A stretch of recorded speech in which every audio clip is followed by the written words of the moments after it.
ನಾವು ಪಿಂಚಣಿ ತೆಗೆದುಕೊಳ್ಳುತ್ತಿರುವುದು ಜನಸಾಮಾನ್ಯರ ತೆರಿಗೆ ಹಣದಿಂದ. ಇದನ್ನು ನೆನಪಿನಲ್ಲಿಟ್ಟುಕೊಂಡು ನಾವು ಸಮಾಜಕ್ಕೆ ಏನಾದರೂ ಕೊಡುಗೆ ನೀಡಬೇಕೆಂದು ತುಮಕೂರು ಜಿಲ್ಲಾ ನಿವೃತ್ತ ನೌಕರರ ಸಂಘದ ಅಧ್ಯಕ್ಷರಾದ ಬಾಹ ರಮಾಕುಮಾರಿ ಅಭಿಪ್ರಾಯಪಟ್ಟರು. ತಾಲೂಕು ನಿವೃತ್ತ ನೌಕರರ ಸಂಘದ ಪಟ್ಟಣದ ವಿರಕ್ತ ಮಠದಲ್ಲಿ ಹಮ್ಮಿಕೊಂಡಿದ್ದ ನಿವೃತ್ತ ನೌಕರರ ದಿನಾಚರಣೆ ಮತ್ತು 2021-22ನೇ ಸಾಲಿನ ಸರ್ವ ಸದಸ್ಯರ ವಾರ್ಷಿಕ ಸಾಮಾನ್ಯ ಸಭೆಯನ್ನ ಉದ್ಘಾಟಿಸಿ ಮಾತನಾಡಿದ ಅವರು, ಇವತ್ತು ನಾವೆಲ್ಲ ಸಂಭ್ರಮಿಸುವ ದಿನವಾಗಿದೆ. ನಾವೆಲ್ಲ ನಮ್ಮ ಕಷ್ಟ ಸುಖಗಳನ್ನೆಲ್ಲ ಬದಿಗೊತ್ತಿ ಒಂದೆಡೆ ಸೇರಿದ್ದೇವೆ. ಇಲ್ಲಿ ನಾವು ನೋವು ನಲಿವುಗಳನ್ನು ಹಂಚಿಕೊಳ್ಳೋಣ.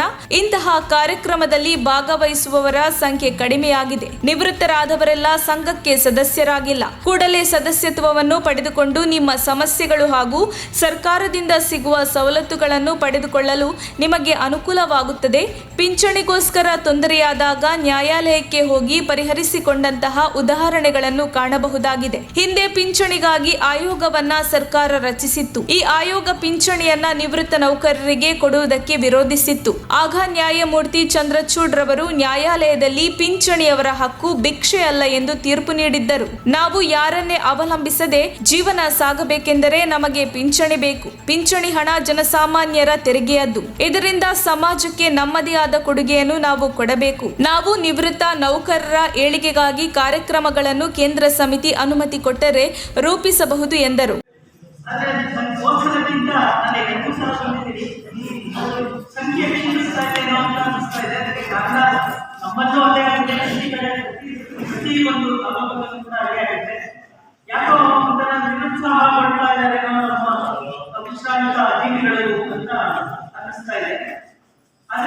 ಅಗತ್ಯ ಇಲ್ಲ, ಅದಕ್ಕೆ ಪಡುವ ಅವಶ್ಯಕತೆ ಇಲ್ಲ. ಒಂದು ದಿವಸ ನಾವು ತುಂಬಾ ಶಕ್ತಿಯನ್ನು ತುಂಬಿಕೊಂಡಿಲ್ಲಿ ಬರಬೇಕು.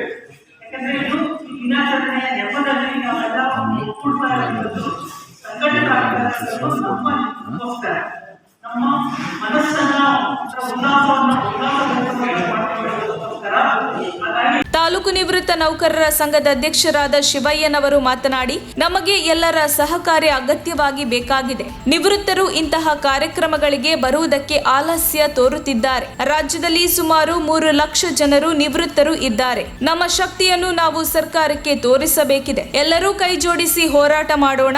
ಸರ್ಕಾರ ನಮ್ಮಗಳ ನಗದು ರಹಿತ 1,500 ಚಿಕಿತ್ಸೆಗೆ ಅನುಮತಿ ನೀಡಿದೆ. ಕಾಲಮಿತಿ ವೇತನ ಸರ್ಕಾರದ ಚರ್ಚೆಯಲ್ಲಿದೆ. ಇದಕ್ಕೆ ಸರ್ಕಾರ ಸಕಾರಾತ್ಮಕವಾಗಿ ಸ್ಪಂದಿಸಿದೆ. ನಾವು ಸರ್ಕಾರವನ್ನು ಅಭಿನಂದಿಸೋಣ ಎಂದು ಹೇಳಿ ಸಂಘದ ಸದಸ್ಯತ್ವವನ್ನು ಪಡೆದುಕೊಳ್ಳಿ. ನಮಗೆ ಇದು ಸಹಕಾರಿಯಾಗಲಿದೆ ಎಂದರು. ಸಂಘದ ಉಪಾಧ್ಯಕ್ಷರಾದ ರಾಮಯ್ಯನವರು 2021-22ನೇ ಸಾಲಿನ ಲೆಕ್ಕಪತ್ರದ ವರದಿಯನ್ನು ಮಂಡಿಸಿದರು. ಈ ಕಾರ್ಯಕ್ರಮದಲ್ಲಿ 80 ವರ್ಷ ಮೇಲ್ಪಟ್ಟ ನಿವೃತ್ತ Srinivachar, Mayasandra, Kariyanna, TB cross, N Lingaiah, Shivaiah, G Dasappa, R ರಂಗಪ್ಪನವರನ್ನು ಸನ್ಮಾನಿಸಲಾಯಿತು. ಈ ಸಂದರ್ಭದಲ್ಲಿ ರಾಜು ಅಧ್ಯಕ್ಷರು, ತಾಲೂಕು ನೌಕರರ ಸಂಘ ತುರುವೇಕೆರೆ ಪ್ರಹ್ಲಾದ್, ಸಂಘಟನಾ ಕಾರ್ಯದರ್ಶಿ ಖಜಾಂಚಿ ಮಹಲಿಂಗಪ್ಪ, ಪ್ರಧಾನ ಕಾರ್ಯದರ್ಶಿ ಕೆಂಪಲಿಂಗೇಗೌಡ, ಸೋಮಶೇಖರ್, ಈಶ್ವರಯ್ಯ, ಹೊನ್ನಮ್ಮ, ಪುಟ್ಟರಂಗಪ್ಪ, ಎಲ್ ಮಂಜಯ್ಯ, ಮರಿಕೆಂಚಯ್ಯ ಮತ್ತಿತರರು ಭಾಗವಹಿಸಿದ್ದರು. ವರದಿ ಸುರೇಶ್ ಬಾಬು, ಎಂ ತುರುವೇಕೆರೆ. ಆರ್ಥಿಕ ವ್ಯವಸ್ಥೆ ಇದನ್ನು ನಮಗೆ ಒಂದು ಹಸ್ತಾಂತರಿಸಿದ್ರು. 2008ನೇ ಇಸ್ವಿವರೆಗೆ ಸಂಘ ನಮ್ಮದು ಹೊಸದಾಗಿ ಬಂದ ನಂತರ ನಾವು ಒಂದು ಮೊಟ್ಟ ಮೊದಲನೇ ವರ್ಷದಲ್ಲೇ 100 ಜನಕ್ಕೆ ಸನ್ಮಾನ ಮಾಡುವುದಕ್ಕೂ ಕೂಡ ಇವತ್ತು ಕೆಲವರಿಗೆಲ್ಲ ಜ್ಞಾಪಕ ಇದೆ ಅಂತ ನಾನು ಅಂದ್ಕೊಂಡಿದ್ದೇನೆ. ಮತ್ತು ಮೊಟ್ಟ ಮೊದಲನೇ ವರ್ಷದಲ್ಲಿ 100 ಜನಕ್ಕೆ ಸನ್ಮಾನ ಮಾಡಿದ್ರು. 70 ವರ್ಷ ತುಂಬಿದವರಿಗೆ ನೌಕರಿರ್ಬೋದು ಅಥವಾ ಬೇರೆ ಒಂದು ಯಾವುದಾದ್ರೂ ಒಂದು ರಂಗದಲ್ಲಿ ಸಮಾಜ ಸೇವೆ ಮಾಡೋದಿರ್ಬೋದು, ನಾಟಿ ವೈದ್ಯರಿರ್ಬೋದು ಅಥವಾ ಇಲಾಖೆಯ ಸಂಘದ ಈ ಚಟುವಟಿಕೆಯಲ್ಲಿ ನಾವು ಕೂಡ ಪಾಲುದಾರರಾಗಬೇಕು ಅನ್ನೋದನ್ನು ನಿಮ್ಮಲ್ಲಿ ಇದು ವಿಶ್ವಾಸ ಇದೆ. ಈ ವಿಶ್ವಾಸ ಕಳೆದುಕೊಂಡದ್ದು ಬೇಡ. ಯಾಕೆ ಅಂದರೆ ನಿಮ್ಮಲ್ಲಿ ರಿಟೈರ್ಡ್ ಆಗಿದ್ರೆ ಅಷ್ಟೇ, ಸೇವಿಂಗ್ ರಿಟೈರ್ಡ್ ಆಗಿಲ್ಲ ಅಷ್ಟೇ, ಬೇರೆ ಯಾವುದಕ್ಕೂ ರಿಟೈರ್ಡ್ ಆಗಿಲ್ಲ. ರೈತರಿಗೆ ರಿಟೈರ್ಮೆಂಟ್ ಇಲ್ಲ, ಜಾಬ್ ಕೆಲಸ ಸೇರಿದ್ದಿಲ್ಲ, ನಿರಂತರ ಮಾಡ್ತಾ ಇದ್ದಾರೆ. ಅವ್ರು ಏನು ಅನ್ಸಲ್ಲ. ಕೆಲವರು ಖಾಸಗಿಯವರು ನಿರಂತರ ಸಾಯೋದಕ್ಕೂ ಕೂಡ ಕೆಲಸ ಮಾಡ್ತಾ ಇದ್ದಾರೆ. ಅವ್ರ ರಿಟೈರ್ಮೆಂಟ್ ಇಲ್ಲ, ಅವ್ರು ಆ ಮಾತನ್ನೇ ಬಳಸಲ್ಲ. 1260 ಕಾಯಿಲೆಗಳಿಗೆ ಸುಮಾರು 250 ಆಸ್ಪತ್ರೆಗಳಿಂದ ಗುರುತಿಸಲಾಗಿದೆ. ಈಗ ಆಲ್ರೆಡಿ ರಾಜ್ಯ ಸರ್ಕಾರಿ ನೌಕರರಿಗೆ ಏನು ಆಗಿದೆ ರಾಜ್ಯ ಪತ್ರದಲ್ಲಿ ಬರಬೇಕು, ಅದು ನಮಗೂ ಕೂಡ ಖಂಡಿತ ಜನವರಿ 8 ನಾವು ತಗೋತೀವಿ. ಆ ಮಟ್ಟದಲ್ಲಿ ನಾವು ರಾಜ್ಯ ಸಂಘ, ಜಿಲ್ಲಾ ಮತ್ತು ತಾಲೂಕು ಸಂಘಗಳ ಸಹಯೋಗದೊಂದಿಗೆ ಅವರೆಲ್ಲರ ಸಹಕಾರದೊಂದಿಗೆ ಪ್ರಯತ್ನ ಪಟ್ಟು ಈ ಸವಲತ್ತುಗಳನ್ನು ನಮ್ಮ ನಿವೃತ್ತ ನೌಕರರಿಗೂ ಕೂಡ ನಾವು ಕೊಡ್ತಾ ಇದ್ದೀವಿ. ಸರ್ಕಾರ ಕೊಡುತ್ತೆ, ಅದಕ್ಕೆ ನಾವು ಹೋರಾಟ ಮಾಡ್ತಾ ಇದ್ದೀವಿ. ಅದಕ್ಕೆ ನೀವು ದಯವಿಟ್ಟು ಸಂತೋಷ ಪಡಬೇಕು.